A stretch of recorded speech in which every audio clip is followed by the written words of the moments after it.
नमस्कार मित्रों, इस वीडियो में आप लोग गोप अर्थात वहीर जात की उत्पत्ति को प्रमाण सहित क्लियर एवं स्पष्ट रूप से जान पाएंगे कि अहीर जात की उत्पत्ति कब और कैसे हुई।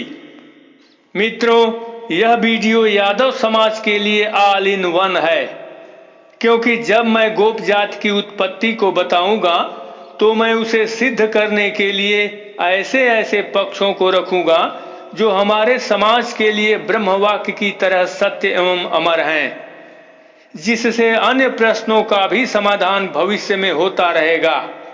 इसलिए यह वीडियो यादव समाज के लिए महत्वपूर्ण साबित होगा। मित्रों, इस वीडियो को प्रारंभ करने से पहले यह जान लेना आवश्यक है कि अहीर, यादव, गोप, गोपाल, ग्वाल, घोष, बल्लव ये सब एक दूसरे के पर्यायवाची हैं, अर्थात ये एक ही जाति वर्ग समूह के द्योतक हैं। क्योंकि इस बात की पुष्टि गूगल की विकिपीडिया के साथ ही वंशीधरी टीका के 10वें स्कंद पूर्वार्ध भाग अध्याय 8 भाग 2 के पेज संख्या 1693 में श्लोक संख्या 22 से की जा सकती है, जिसमें लिखा गया है कि अहीर, पल्लवी, घोष, गोपाल आदि शब्दों का एक ही अर्थ में प्रयोग हुआ जो शाश्वत सत्य है। इसी प्रकार अन्वितार्थ प्रकाशिका के अध्याय 46 के पेज संख्या 1298 के श्लोक 1 में यादव और गोप को एक ही कहा गया है। मित्रों, यहाँ पर अहीर शब्द के पर्यायवाची को बताना इसलिए आवश्यक समझा गया क्योंकि जब मैं अहीर जाति की उत्पत्ति को बताऊंगा तो इन्हीं पर्यायवाची शब्दों का प्रयोग प्रत्येक प्रसंगों में बार बार आएगा। इसलिए अब इन शब्दों को लेकर किसी को किसी प्रकार का संशय नहीं होना चाहिए। तो मित्रों, अब आते हैं अपने असली मुद्दे पर कि अहीर जात की उत्पत्ति कब और कैसे हुई। तो मित्रों, जाति उत्पत्ति को यदि पौराणिक संदर्भों के हिसाब से देखा जाए तो 4 वर्णों की उत्पत्ति को ब्रह्मा जी के अंगों से बताया गया है, जैसे ब्राह्मण, क्षत्रिय, वैश्य और शूद्र। अब इसके अगले क्रम में जिस तरह से ब्रह्मा जी से 4 वर्णों की उत्पत्ति को बताया गया है, ठीक उसी तरह से विष्णु जी के रोमकूपों से भी मनुष्यों की उत्पत्ति को बताया गया है। बस दोनों के उत्पाद में यही अंतर है कि ब्रह्मा जी के प्रोडक्ट में 4 वर्णों के लोग हुए और विष्णु जी के उत्पाद अर्थात प्रोडक्ट में उनके रोमकूपों से एकमात्र अहीर अर्थात गोप उत्पन्न हुए। मित्रों, इस बात को कम ही लोग जानते हैं क्योंकि इसे समाज में प्रचार प्रसार नहीं किया गया, या फिर अहीर समाज इस बात को जानने का कभी प्रयास नहीं किया। तो चलिए अब आगे चलते हैं। मित्रों, विष्णु जी के रोमकूपों से गोप अर्थात अहीर जाति की उत्पत्ति की पुष्टि ब्रह्मवैवर्त पुराण के ब्रह्मखंड के अध्याय 5 के श्लोक संख्या 42-43 से की जा सकती है, जिसका हिंदी अनुवाद कुछ इस प्रकार से है।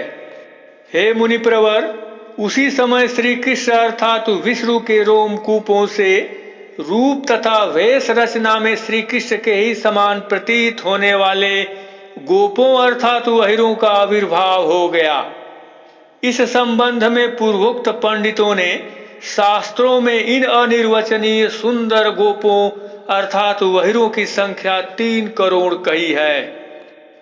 ठीक इसी तरह से श्लोक संख्या 41 में गोपियों की उत्पत्ति को श्री राधा के रोमकूपों से बताया गया है, जिसमें स्पष्ट रूप से लिखा गया है कि गोपियों का उद्भव या उत्पत्ति राधा के रोमकूपों से हुई है। मित्रों, ब्रह्मवैवर्त पुराण के अलावा गर्ग संहिता के विश्वजीत खंड के अध्याय 11 के श्लोक संख्या 20 से 21 में भी गोपों की उत्पत्ति को श्री कृष्ण के रोमकूपों से बताई गई है, जिसका हिंदी अनुवाद कुछ इस प्रकार से है।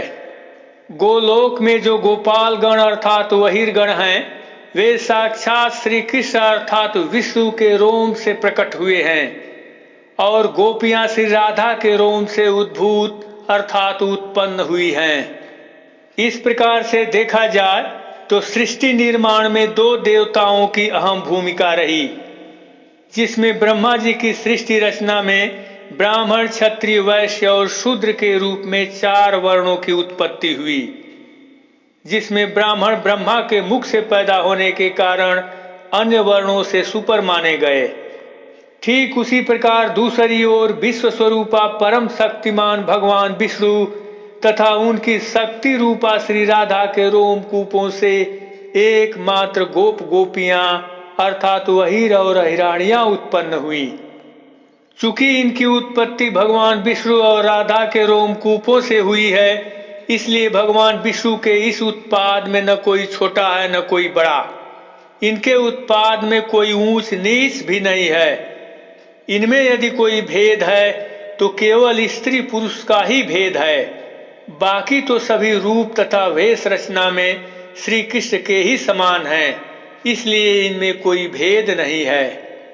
अब ऐसे में प्रश्न उठता है कि क्या विष्णु जी के उत्पाद अहीरगण ब्रह्मा जी की वर्ण व्यवस्था से परे हैं?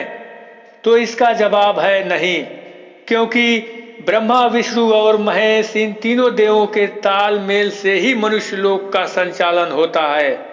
इसलिए इनके कार्यों में किसी प्रकार का विभेद नहीं है। इसलिए भगवान विष्णु के उत्पाद गोप भी ब्रह्मा जी की वर्ण व्यवस्था से परे नहीं बल्कि उसके अंग हैं। तब फिर प्रश्न उठ सकता है कि भगवान विष्णु के उत्पाद अहीरगण ब्रह्मा जी की किस वर्ण व्यवस्था के हैं?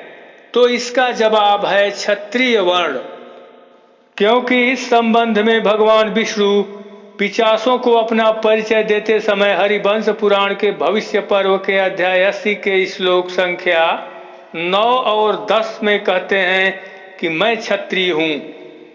प्राकृत्य मनुष्य मुझे ऐसा ही कहते हैं और जानते हैं, और यदुकुल में उत्पन्न हुआ हूँ, इसलिए क्षत्रियोचित कर्म का अनुष्ठान करता हूँ। तो यहाँ पर सिद्ध होता है कि गोपों के उत्पाद करता भगवान विष्णु स्वयं अपने को यदुकुल के साथ साथ क्षत्रिय वर्ण के होने का परिचय देते हैं। तो जाहिर सी बात है कि उनके प्रोडक्ट अहीर, गोप, गोपाल, ग्वाल, बल्लव सब क्षत्रिय ही हुए। यह परम सत्य है, क्योंकि यह भगवान विष्णु का वाक्य है।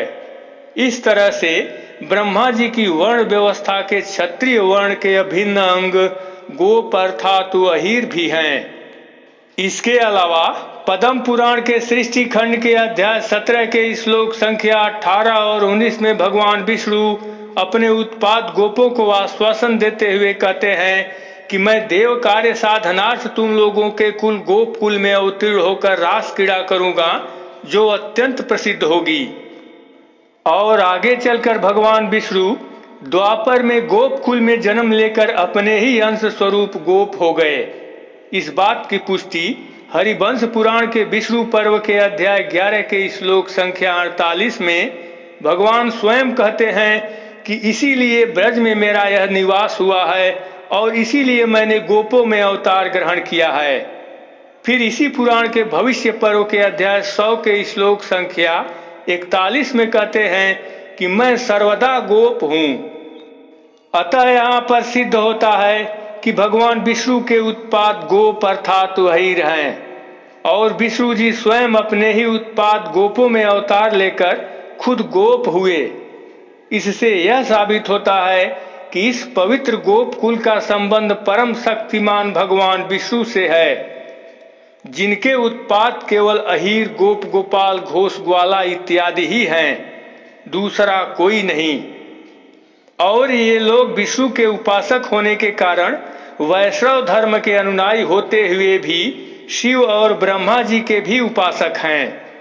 और सबसे बड़ी बात इस गोप कुल के लिए यह है कि आगे चलकर इसी गोप कुल के सदस्यपति यदु से समुद्र के समान विशाल यदु वंश का उदय हुआ, जो समस्त गोपों का सामूहिक रूप है, जिसमें अनेकों कुल रूपी नदियां समाहित हैं, जिसमें यदु को गोप अर्थात अहीर होने की पुष्टि ऋग्वेद के 10वें मंडल के सूक्त 62 की ऋचा 10 से की जा सकती है, जिसको आप लोग यहाँ पर देख सकते हैं, जिसमें गोपालन करने की वजह से यदु को स्पष्ट रूप से गोप कहा गया है। इस प्रकार से ऋग्वेद की इस ऋचा से स्पष्ट होता है कि जिस यदु से यदुवंश का उदय हुआ वह पहले गोप अर्थात अहीर ही थे। इस प्रकार से यहाँ पर यह भी सिद्ध होता है कि इस यदुवंश में गोप सदस्य पतियों के अलावा और दूसरा कोई नहीं है। इसीलिए कहा जाता है कि यादव होने से पहले गोप अर्थात अहीर होना पड़ता है।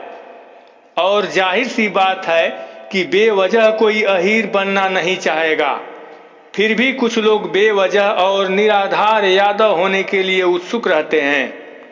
इस प्रकार से आप लोगों ने गोप अर्थात अहीर जाति की उत्पत्ति के बारे में जाना कि परम शक्तिमान भगवान विष्णु और उनकी शक्ति रूपा श्री राधा के रोमकूपों से गोप और गोपियां अर्थात अहीर और अहिराड़ियों की उत्पत्ति हुई। किंतु मित्रों, बात यहीं पर खत्म नहीं होती, क्योंकि अक्सर देखा गया है कि हर युग में भगवान को गाली देने वाले नास्तिक शिशुपाल तथा नकली कृष्ण के रूप में पौंड्रक होते रहे हैं। और आज भी ऐसे ही बहुत से हैं जो बेवजह निराधार सफेद दांत दिखाकर धार्मिक भावनाओं को ठेस पहुंचाया करते हैं और अपने को कूप मंडूप की तरह सर्वोच्च ज्ञानी समझते हैं। तो मित्रों, इस संबंध में मैं बताना चाहूंगा कि ऐसे लोगों की उपस्थिति भी एक निश्चित व्यवस्था के तहत ही है। इसलिए ऐसे लोगों का रहना भी अनिवार्य है, क्योंकि ऐसे लोग हर समय रहे हैं और रहेंगे। इनसे घबराने की जरूरत नहीं है, बस जरूरत है अपने धर्म और कर्म पर अडिग रहने की। मित्रों, इसी तरह की अहीर समाज की और दुर्लभ जानकारियों के लिए सुमंत कुमार यादव की गोप अहीर यादव पुस्तक को अवश्य पढ़ें, क्योंकि उसमें अहीर समाज से संबंधित बहुत से छिपे हुए तथ्यों को उजागर किया गया है। इस पुस्तक को प्राप्त करने के लिए उनके स्वयं के मोबाइल नंबर 8218952021 पर सीधे बात कर सकते हैं। तो मित्रों, अहीर जाति की उत्पत्ति वाला यह प्रसंग कैसा लगा अवश्य बताइएगा। फिर मिलेंगे दूसरे वीडियो के साथ, तब तक के लिए नमस्कार।